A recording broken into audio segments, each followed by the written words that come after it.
Thank you, Mr. Chairman. It strikes me that there are three overarching questions. Number one, can government force citizens to accept certain religious beliefs?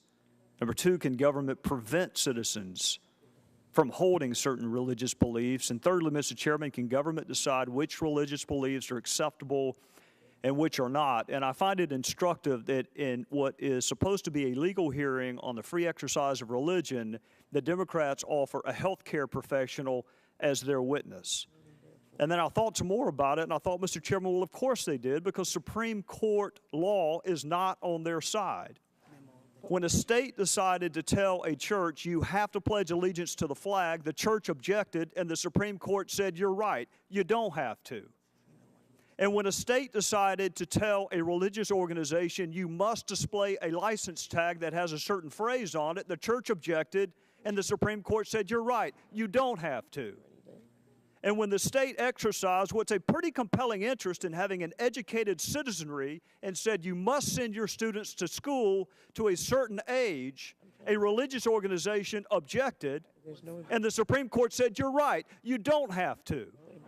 And whether it's animal sacrifice, or whether it's working on Saturdays, or whether, heaven forbid, it is deciding who your ministers are, and the Supreme Court ruled 9-0, Mr. Chairman. Can you find me another case in this fragmented state of jurisprudence that we're in, a 9-0 case, that this administration overstepped its bounds because it tried to tell a church who it can hire, fire, and retain as a minister? This is a legal issue. And the administration will prevail if it can prove two things. Number one, that there's a compelling state interest in providing free contraceptive care to the contrary of people's religious beliefs. And you sit there and think, well, it is important, just like fighting obesity and stopping smoking and all the other things that I couldn't get Dr. Rosenstock to answer for me. It's important. Is it compelling? Well, how can it be compelling when you grandfather out so many entities and when you have so many exceptions? But just give them that, Mr. Chairman. Give them the compelling interest part for sake of argument. Is it the least restrictive means? Mr. Chairman, if our colleagues on the other side of the aisle want to create within the penumbra of the Fourth Amendment a constitutional right to free contraception, let them pass a bill. But do not make that man do it when it violates his religious beliefs.